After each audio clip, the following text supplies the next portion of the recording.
Tuhan firman-Mu ajaib, kekal meski gunung menghilang. Tiada huruf yang gagal, tak terpatahkan sia-sia. Hidup seperti-Mu ya Allah, lebih dari emas. Aku bersaksi kitab-Mu, kitab yang suci. Terdengarkan firman-Mu, hibur hati yang luka. Terangilah langkahku kemanapun ku pergi. Biarkanlah firman-Mu berkuasa atasku. Ubahkanku, bebaskanku, ku mau menyenangkan-Mu. Tuhan firman-Mu ajaib, ubah dan bebaskan aku, mau menyenangkan-Mu. Salam jumpa para pemirsa terkasih, saya menyambut Anda sekalian dimanapun Anda berada dalam episode yang terbaru program studi harian kita Semua Kitab Suci, di mana kami menyajikan studi lengkap dari semua kitab dalam Alkitab, dari kitab Kejadian hingga kitab Wahyu, setiap hari dari hari Senin hingga hari Jumat. Dalam pelajaran kita sampai pada kitab Ulangan yang merupakan kitab kelima dari kitab Musa. Kita telah mencapai pasal 15 dan 16. Kita menutup episode terakhir dengan membicarakan bangsa ini sebagai bangsa yang kudus dan juga bangsa yang terhormat, yang sangat memperhatikan kekudusan makanan dan pakaian. Mereka juga harus memberikan persepuluhan karena mereka juga belajar banyak tentang memberi. Dalam episode hari ini kita akan berbicara tentang apa yang disebut dengan tahun pembebasan budak, mempersembahkan buah sulung kepada Tuhan, Paskah, Hari Raya Pentakosta, Hari Raya Pondok Daun, mengangkat hakim-hakim, dan menasihati orang-orang untuk tidak tersesat mengikuti Allah lain. Hal ini adalah utama dalam episode hari ini. Persiapkan Alkitab Anda, catat, dan jika Anda memiliki pertanyaan silakan kirimkan kepada kami. Dengan kasih karunia Tuhan kami akan mencoba menjawabnya. Untuk memulai, izinkan saya untuk menyambut tamu kehormatan yang telah hadir di studio, Dr. Esam Ezat. Selamat datang Dr. Esam. Selamat datang saudara Ayat. Sebuah kehormatan. Semoga Tuhan memberkati Anda. Terima kasih. Juga para hadirin di studio, selamat datang. Dr. Esam, izinkan saya membaca beberapa ayat tentang tahun pembebasan, kemudian kembali untuk bertanya. Pada akhir 7 tahun, engkau harus mengadakan penghapusan hutang. Inilah cara penghapusan hutang itu. Setiap orang yang berpiutang haruslah menghapuskan apa yang dipinjamkannya kepada sesamanya. Janganlah ia menagih dari sesamanya atau saudaranya, karena telah dimaklumkan penghapusan hutang demi Tuhan. Dari seorang asing boleh kau tagih, tetapi piutangmu kepada saudaramu haruslah kau hapuskan. Maka tidak akan ada orang miskin di antaramu. Sebab sungguh Tuhan akan memberkati engkau di negeri yang diberikan Tuhan Allahmu kepadamu untuk menjadi milik pusakamu. Asal saja engkau mendengarkan baik-baik suara Tuhan Allahmu dan melakukan dengan setia segenap perintah yang kusampaikan kepadamu pada hari ini. Apabila Tuhan Allahmu memberkati engkau seperti yang dijanjikannya padamu, maka engkau akan memberi pinjaman kepada banyak bangsa. Tetapi engkau sendiri tidak akan meminta pinjaman. Engkau akan menguasai banyak bangsa, tetapi mereka tidak akan menguasai engkau. Jika sekiranya ada di antaramu seorang miskin, salah seorang saudaramu di dalam salah satu tempatmu di negeri yang diberikan kepadamu oleh Tuhan Allahmu, maka janganlah engkau menegarkan hati ataupun menggenggam tangan terhadap saudaramu yang miskin itu. Tetapi engkau harus membuka tangan lebar-lebar baginya dan memberinya pinjaman dengan limpahnya. Hati-hatilah supaya jangan timbul di dalam hatimu pikiran dursila. Demikian, sudah dekat tahun ke-7, tahun penghapusan hutang, dan engkau menjadi kesal terhadap saudaramu yang miskin itu dan engkau tidak memberikan apa-apa kepadanya. Maka ia berseru kepada Tuhan tentang engkau, dan hal itu menjadi dosa bagimu. Engkau harus memberi kepadanya dengan limpahnya dan janganlah hatimu berduka cita apabila engkau memberi kepadanya. Sebab oleh karena hal itulah Tuhan Allahmu akan memberkati engkau dalam segala pekerjaanmu dan dalam segala usahamu. Sebab orang-orang miskin tidak hentinya akan ada di dalam negeri itu. Itulah sebabnya aku memberi perintah kepadamu. Haruslah engkau membuka tangan lebar-lebar bagi saudaramu yang tertindas dan yang miskin di negerimu. Ini adalah firman tentang hubungan antara umat Tuhan dan saudara-saudara mereka, terutama orang miskin. Ini menasihati mereka untuk memberi dan mempersembahkan, namun hal itu juga berbicara tentang tahun penghapusan dosa. Apa konsep di balik tahun ini? Baik, ada pemikiran ilahi tentang orang-orang yang mengikuti Tuhan yang diringkas ditemukan dalam ayat terakhir yang Anda baca.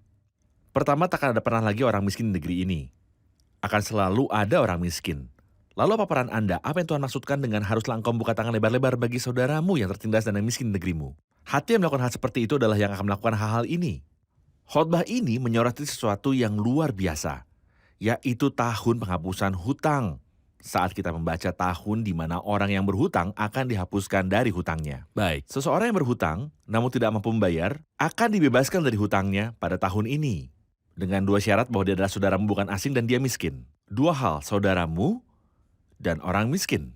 Dia akan tetap berhutang dan tidak mampu membayar hutangnya kembali sampai 7 tahun mendatang. Pada tahun itu dia akan dihapuskan sepenuhnya dari hutangnya. Barang siapa yang berhutang harus dihapuskan dari hutangnya pada tahun penghapusan, yaitu tahun ke-7. Poin lainnya adalah bahwa ini memiliki konsekuensi dan ini adalah hal yang baik jika Anda melakukan ini dengan saudaramu yang miskin.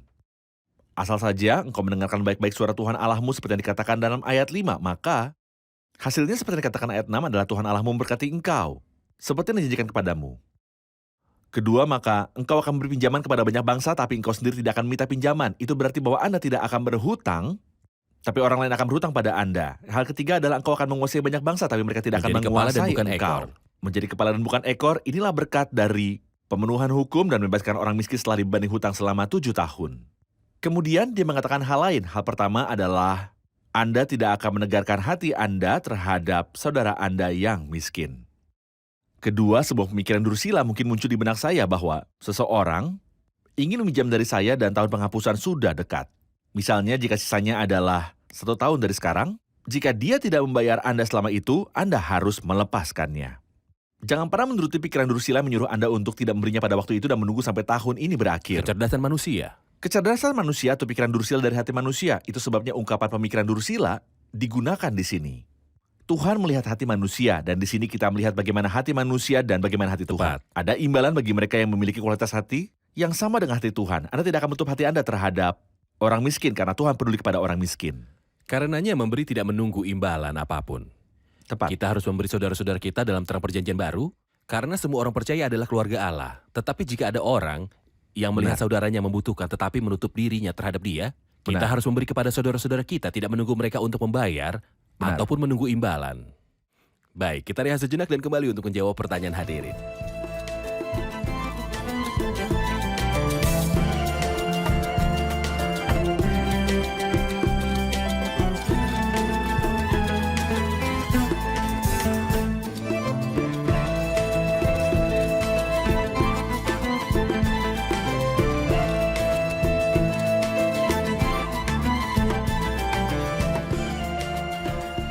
Jika semua umat Israel ke tanah perjanjian untuk memilikinya dan mengolahnya, lalu mengapa ada orang miskin dan pelayan?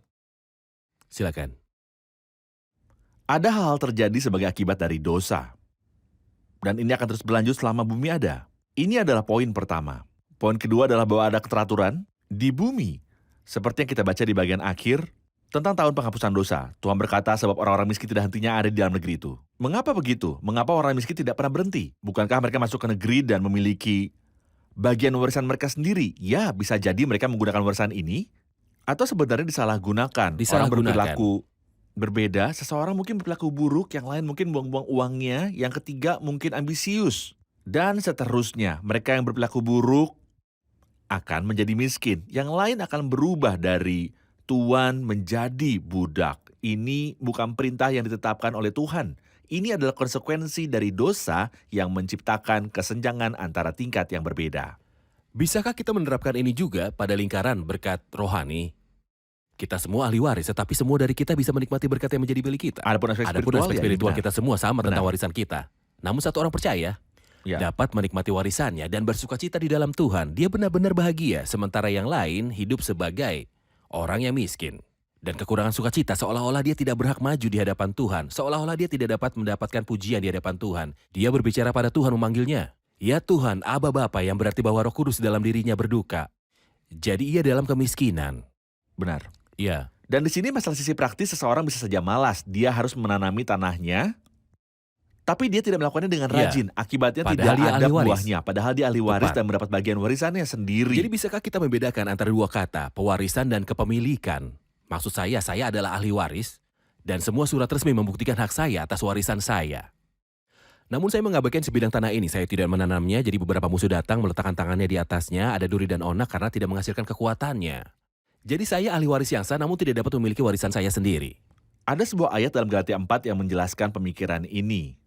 Selama seorang ahli waris belum akil balik, dia tidak sadar dari nilai apa yang dia miliki meskipun itu berharga dan besar. Benar. Sedikit pun ia tidak beda dengan hamba. Sungguh pun ia adalah tuan dari segala sesuatu, jadi dia memiliki segalanya karena dia adalah ahli waris. Namun dia bertindak sebagai budak. Mengapa? Karena ia tidak maju untuk memiliki warisan, maka dia tidak menikmatinya baik secara rohani Oke. maupun secara duniawi. Baik.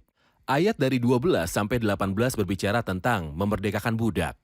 Khususnya budak-budak Ibrani. Kita telah mempelajari tentang budak Ibrani dalam Keluaran 21. Benar. Mohon ingatkan kami tentang hukum budak Ibrani ini. Bagian pertama yang kita bicarakan adalah tentang penghapusan hutang.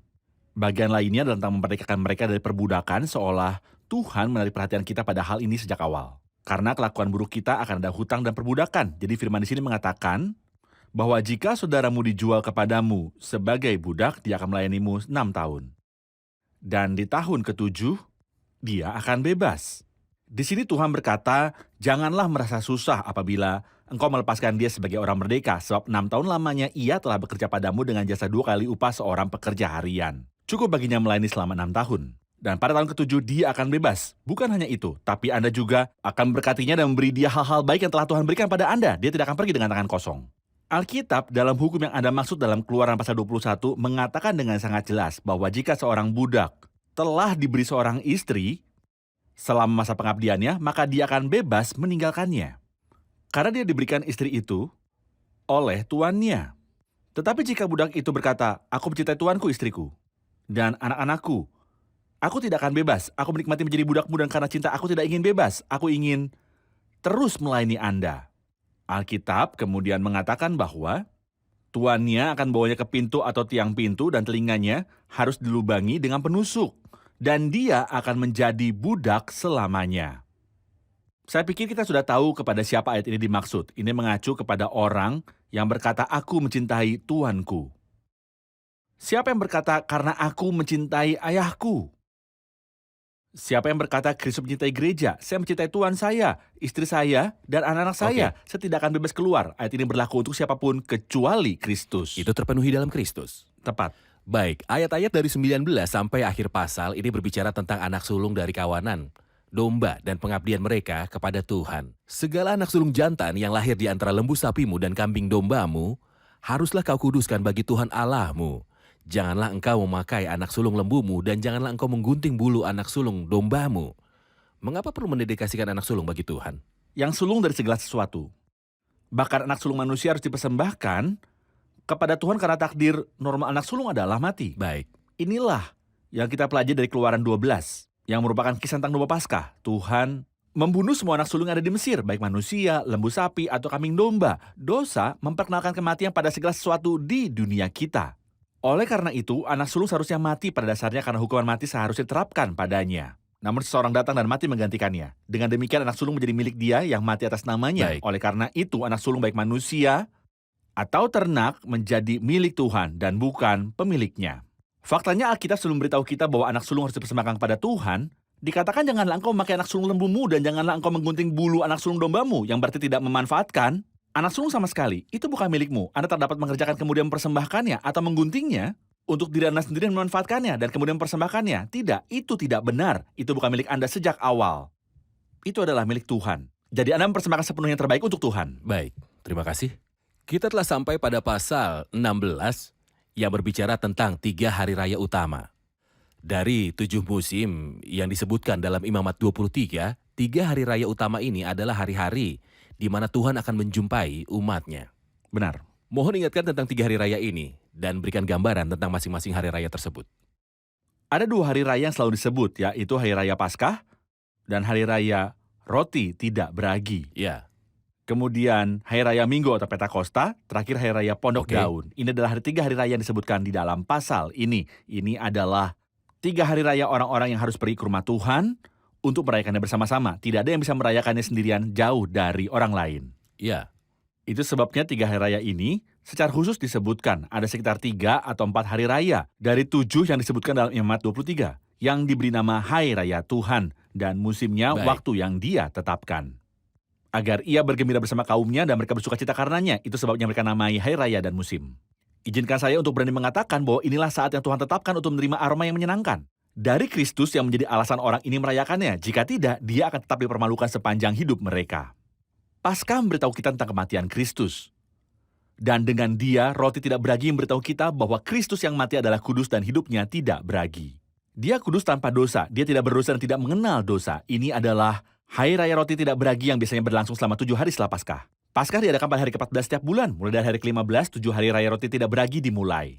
Hari raya Minggu atau Pentakosta berbicara tentang turunnya Roh Kudus. Itu diadakan setelah hari raya buah sulung selama 7 minggu pada hari setelah Sabat yang datang pada akhir minggu ke-7. Setelah 50 hari dari hari raya buah Hari sulung Minggu. yang mengacu pada kebangkitan yang terjadi. Benar. Pada hari Minggu, itulah hari di mana Roh Kudus turun. Oleh karena itu, hari raya Pentakosta bicara tentang kedatangan Roh Kudus ke bumi. Hari raya Kemah Suci berlangsung selama 7 hari. Mereka biasa merayakan pada hari ke-15 bulan 7. Itu dimulai pada bulan ke-7 pada hari ke-15 dan berlangsung selama 7 hari. Memberitahu kita tentang orang-orang yang merayakan dengan sukacita di Kemah Suci. Di sini fokusnya adalah pada kata dengan penuh sukacita.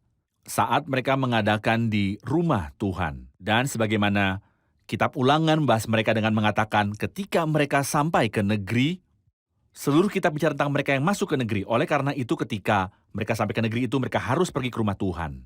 Sebelum sampai ke negeri, mereka mengelilingi rumah Tuhan. Namun ketika mereka sampai di negeri itu, mereka akan dibagi menurut suku mereka. Jadi Tuhan memberitahu mereka pada satu kesempatan tertentu bahwa mereka harus pergi bersama untuk merayakannya. Tuhan menyebutkan 3 kesempatan ini agar umat dapat merayakannya bersama. Baik, kita dapat mengatakan bahwa dalam 3 hari raya ini salah satunya mengacu pada masa lalu. Hari Raya Paskah yang berbicara tentang peristiwa yang terjadi di masa lalu, yakni salib Kristus. Pentakosta berbicara tentang turunnya Roh Kudus dan pendirian gereja. Ini adalah masa saat ini, sebagaimana kita berada di zaman gereja. Hari Raya Pondok Daun berbicara tentang peristiwa masa depan ketika Tuhan mengumpulkan umatnya pada berkat pesta Pondok Daun dan kendali 1000 tahun di bawah pemerintahan Tuhan Yesus sebagai Raja. Baik, Apa di tanggapan sini Anda? sebut saja mereka 3 peristiwa, bukan 3 hari raya. Sebenarnya ada 4 hari Baik. raya. Oke, 4 hari raya dan 3 peristiwa. Orang yang pergi ke Paskah tidak perlu lagi pergi ke hari raya Pondok Daun, yang pergi ke Paskah tidak perlu pergi ke hari roti tidak beragi. Roti Dia tidak akan pergi beragi. ke Paskah dan roti tidak beragi. Oleh karena itu mereka pergi ke 3 peristiwa untuk merayakan 4 hari raya, bukan 3. baik. Selama 3 kali mereka semua pergi menemui Tuhan setelah mereka masuk ke negeri itu dan setiap suku mendapat bagiannya. Tepat. Baik, kita akan rehat sejenak dan kembali untuk menjawab pertanyaan hadirin.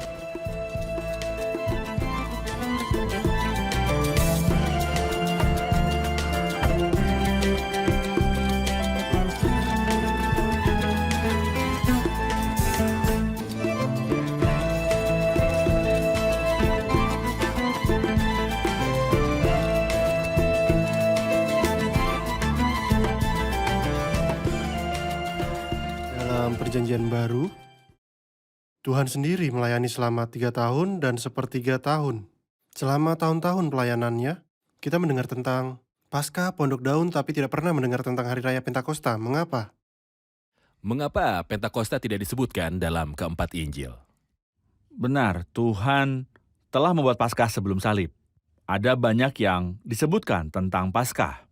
Dalam Yohanes 7, kita membaca tentang Hari Raya Pondok Daun ketika dia berkata, Aku akan pergi ke hari raya itu dan juga pada hari raya terakhir hari raya itu. Itu adalah hari raya Pondok Daun. Oleh karena itu kita memiliki referensi pada 2 hari raya ini, tapi tidak mengacu pada Pentakosta. Mengapa?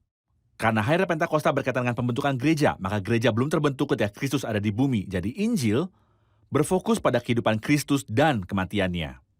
Ini adalah 2 hal yang Kristus bicarakan. Dia datang ke miliknya sendiri. Dia datang sebagai Mesias yang akan memerintah mereka yang merupakan hari raya Pondok Daun. Ya, Itu adalah tujuan di luar Injil. Sebagai contoh, dalam Matius kita banyak membaca bahwa Kristus datang untuk berurusan dengan mereka. Jadi apa yang mereka tunggu? Mereka sedang menunggu Mesias untuk memerintah atas mereka. Jadi dia datang untuk mereka sebagai miliknya dan mereka menunggu dia sebagai Mesias untuk memerintah mereka. Itulah hari raya Pondok Daun. Umatnya sendiri tidak menerimanya. Oleh karena itu, pokok bahasan Injil adalah kehidupan dan kematian Kristus. Di samping bagaimana reaksi orang terhadap kedatangannya, itulah hari raya Pondok Daun. Adapun bagian yang berhubungan Roh Kudus ada dalam kitab Kisah Para Rasul yang menceritakan tentang kenaikan Kristus ke surga dan kedudukannya di sana. jadi Injil tidak menyoroti turunnya Roh Kudus sebanyak mereka menyoroti apa yang Kristus lakukan di kayu salib. Hidupnya dan juga pribadinya. Baik. Sebelum kita mengakhiri khotbah kita tentang hari-hari raya ini, saya butuh tanggapan Anda pada ungkapan yang dikatakan tentang Paskah pada akhir khotbah, maka janganlah engkau melakukan pekerjaan. Jika Tuhan akan melakukan pekerjaan, maka Anda tidak melakukan apa-apa. Jika saya berbicara tentang salib Kristus, saya perlu tahu bahwa Tuhanlah yang melakukannya. Apakah saya perlu melakukan hal lain selain pekerjaannya agar saya dapat menerima pembenaran? Apapun yang saya lakukan tidak akan menambah apapun. Selama di bawah hukum, apa yang dilakukan manusia? Dia melanggar hukum. Bukannya begitu? Ketika dia memiliki kesempatan untuk memilih antara kematian dan kehidupan, apakah dia memilih hidup? Dia memilih kematian. Jadi gagasan tentang manusia melakukan sesuatu untuk menerima pembenaran tidak ditemukan dalam Alkitab sama sekali. Jika tidak, kedatangan Kristus dan kematiannya bukanlah alasan. Benar. Mengapa Kristus datang? Karena ketidakmampuan manusia tidak dapat menyelamatkan dirinya sendiri. Dia tidak bisa membayar harga dosanya atau tidak berbuat dosa. Dia tidak bisa melakukan semua ini, jadi itu sepenuhnya pekerjaan Tuhan. Jadi pengorbanan Kristus telah selesai, dan saya tidak perlu melakukan apapun untuk dibenarkan di hadapannya. Benar. Tapi peran karir datang pada titik tertentu. Jika tidak, orang mungkin berpikir bahwa kita membatalkan peran itu sepenuhnya. Tentu saja apa yang Kristus lakukan di kayu salib dan dilahirkan dari Allah. Secara spontan menghasilkan perbuatan baik. Tetapi Setelah percaya, hasil dari iman. Jika Anda tidak menanam benih, Anda tidak akan mendapatkan buah, benar? Jadi di mana di antara mereka datang lebih dulu? Adakah buah terlebih dulu atau apakah kita menanam benih dulu baru Saya kita harus dapat percaya buah? dan karenanya saya bisa melakukan perbuatan baik, bukan melakukan perbuatan yang baik yang mungkin saya Tepat. yakini diciptakan dalam Kristus Yesus. Bukan dengan perbuatan baik, tetapi untuk melakukan Untuk pekerjaan melakukan baik. pekerjaan baik, tepat. Hasil Baik. alami dari iman adalah kehidupan yang baik. Ini adalah suatu Oke. keharusan. Baik, terima kasih. Kita telah selesai berbicara tentang hari raya. Sekarang kita akan membahas bagian yang berkaitan dengan pengangkatan hakim dari ayat 18 sampai ayat 20. Benar. Hakim-hakim dan petugas-petugas haruslah kau angkat dari segala tempat yang diberikan Tuhan Allahmu kepadamu. Menurut suku-sukumu, mereka harus menghakimi bangsa itu dengan pengadilan yang adil. Janganlah memutarbalikkan keadilan, janganlah memandang bulu, dan janganlah menerima suap, sebab suap membuat buta mata orang-orang bijaksana dan memutarbalikkan perkataan orang-orang benar. Semata-mata keadilan itulah yang harus kau kejar supaya engkau hidup dan memiliki negeri yang diberikan kepadamu oleh Tuhan Allahmu. Mengapa harus ada hakim untuk mengadili perselisihan? Bagaimana seharusnya mereka mengerjakan pekerjaan mereka? Ini adalah hakim di pintu. Mereka ada di setiap desa dan di mana-mana di pintu kota seperti kita Pintu-pintu kota. akan tahu tentang hakim-hakim berada di rumah Tuhan. Mereka berspesialisasi dalam masalah dan Iya. kasus yang sulit. Jika hakim di pintu tidak bisa mengadili, maka mereka akan pergi Baik. ke yang terakhir ini. Seperti yang kami katakan sebelumnya, mengapa orang miskin akan terus ada? Mengapa perbudakan? Hasil dari doa. Dosa adalah alasan utama di balik perselisihan. Mengapa perselisihan? Mengapa perselisihan? Mengapa perselisihan? Apakah karena ketamakan atau agresi? Ini bisa menjadi salah satu dari hal-hal ini. Apakah ada seseorang yang akan mencoba mengubah batas? Tuhan tidak memintakan mereka untuk mengubah batas. Jelas beberapa orang menambahkan yang suka mengubah batas negeri dan dia menginstruksikan mereka untuk tidak melakukannya. Apakah ada pembunuhan? Kita lihat nanti bahwa ada pembunuhan. Apakah ada pemberontakan? Ya, ada. Jadi ada kasus-kasus yang membutuhkan putusan akhir. Siapa yang bisa melakukan itu? Bisakah dilakukan oleh siapapun? Ini menunjukkan pada kita tatanan besar yang telah Tuhan tetapkan untuk hidup kita. Misalnya jika seseorang mencuri dari saya atau mencoba memukuli saya saat berjalan, apakah saya punya hak untuk mengeluarkan vonis terhadapnya 2 tahun penjara? Tidak. Saya tidak bisa melakukan hal itu karena saya yang dipukul. Tuhan telah mengangkat hakim yang mengeluarkan putusan menurut hukum. Di sini kita bicara tentang hakim dan pejabat yang seharusnya ada untuk mengajar orang-orang. Mereka adalah orang-orang yang mengajar mengenai apa yang seharusnya dilakukan. Baik. Pada saat yang sama, mereka adalah orang-orang yang mengadili dalam kasus-kasus di mana dua pihak tidak dapat mencapai kesepakatan. Perhatikan, semua masalah datang ke dunia karena dosa. Oleh karena itu ada kebutuhan akan perintah yang dibuat oleh Tuhan di dunia untuk menyelesaikan perselisihan yang ada. Alkitab memberitahu kita bahwa hakim-hakim ini harus memiliki karakteristik tertentu. Karena hakim juga adalah manusia. Baik. Mereka bisa melakukan kesalahan. Mereka Oke. tidak hanya menilai apa yang salah, tapi mereka juga bisa melakukan kesalahan. Baik, itulah yang terjadi dengan orang-orang kuno. Hakim diangkat di setiap kota dan setiap pintu. Sebuah konflik terjadi. Saya butuh teks Alkitab atau kejadian Alkitab yang memberitahu kita apa yang harus dilakukan ketika sebuah perselisihan terjadi. Apakah ada orang yang dapat membantu kita untuk dapat mengadili kasus kita? Silakan. Biarkan saya di awal mengatakan bahwa ada sistem peradilan di bumi, benar? Bumi tempat kita hidup. Memiliki sistem peradilan yang mengadili di antara orang-orang. Benar. Ada juga otoritas Iya. yang dinobatkan oleh Tuhan. Alkitab memberitahu kita untuk menundukkan otoritas ini karena mereka dinobatkan oleh Tuhan. Kita sebagai manusia harus tunduk pada hukum ini. Bagaimana dengan situasi di gereja? Jika ada perselisihan antara dua anggota gereja, apa yang harus mereka lakukan? Rasul Paulus dalam 1 Korintus 6 membahas masalah ini antara lain karena tidak diperbolehkan bagi orang percaya untuk beri pengadilan untuk saling menuntut. Tuhan tidak ada di pengadilan ini. Ya, pengadilan ini hanya untuk orang-orang dan siapapun berhak mengajukan kasus terhadap Anda. Anda juga memiliki hak untuk menggunakan otoritas tertinggi yang dibangkitkan Tuhan jika Anda ditindas orang lain. Anda menerima untuk diperlakukan tidak adil atau memutuskan untuk menggunakan otoritas tertinggi, itu adalah hak Anda. Akankah berhasil jika saya berselisih dengan saudara yang beriman? Tidak. Lalu apa? Apakah Anda tidak tahu bahwa kita akan menghakimi para malaikat? Tidakkah Anda tahu bahwa malaikat akan diadili oleh Anda? Seharusnya Anda memiliki hubungan dengan Tuhan yang tidak dapat dipahami oleh dunia ini. Dunia tidak bisa mendapatkan konsep melepaskan hak seseorang. Dunia mungkin mulai dengan benar memberikan haknya pada setiap orang. Tapi dalam kekristenan ada konsep melepaskan hak seseorang. Dalam kekristenan ada konsep yang disebut kesopanan. Apa yang akan diketahui hakim biasa tentang kesopanan? Konsep ini merupakan faktor penting dalam memecahkan masalah antara saya dan saudara saya. Misal jika saudaramu berdosa terhadapmu, apa yang harus saya lakukan? Pergi dan katakan kesalahannya antara dan dia saja. Jika ini tidak berhasil, ajaklah 1-2 penatua bersama Anda. Baik, Supaya mereka mengadili 2 penatua yang dibangkitkan Tuhan untuk menyelesaikan perselisihan antara orang-orang beriman. oke. Kemudian ada otoritas tertinggi untuk mengadili. Jika dia menolak untuk mendengarkan mereka, beritahu gereja. Baik, saya mohon izin tentang sesuatu karena topik ini sangat penting dan juga praktis dan terkait dengan banyak masalah di gereja. Kami ingin membahasnya secara menyeluruh. Apakah mungkin, karena dalam pasal berikutnya yaitu 17, kita akan fokus pada topik ini sekali lagi dan membahas bagaimana perselisihan diselesaikan di dalam gereja Tuhan. Ada peradilan setelah itu. Iya, benar. Kita akan membicarakannya di episode selanjutnya. Terima kasih, kita telah di akhir episode. Mari rangkum bersama para hadirin. Apa yang telah Anda pelajari? Betapa manisnya Tuhan saat Dia memberikan perintah dan juga janjinya pada kita.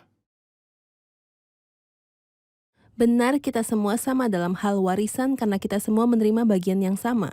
Tetapi seseorang dapat menjalani kehidupan yang miskin karena dia tidak menikmati yang ia miliki dari Tuhan.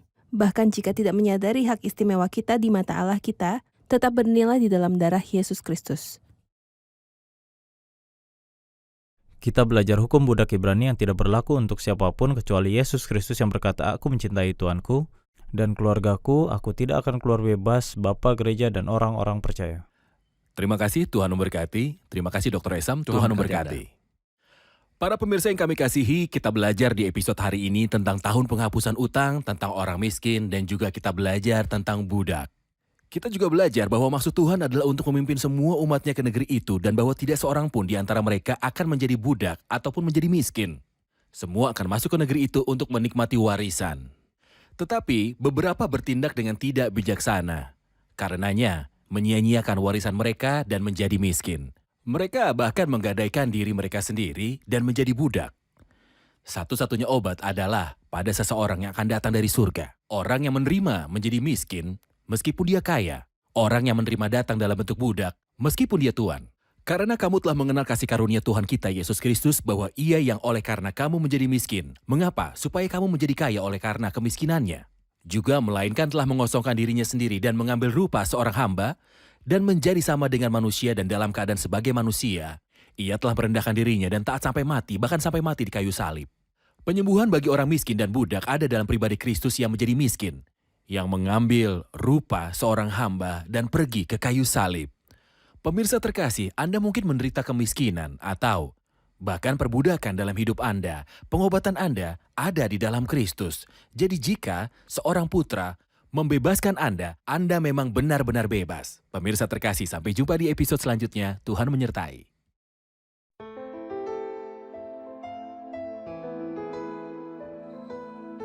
Tuhan firman-Mu ajaib, kekal meski gunung menghilang. Tiada huruf yang gagal, tak terpatahkan siasat. Hidup seperti-Mu ya Allah, lebih dari emas. Aku bersaksi kitab-Mu, kitab yang suci. Mendengarkan firman-Mu, hibur hati yang luka. Terangilah langkahku kemanapun ku pergi. Biarkanlah firman-Mu berkuasa atasku. Ubahkanku, bebaskanku, ku mau menyenangkan-Mu. Tuhan firman-Mu ajaib, ubah dan bebaskan aku.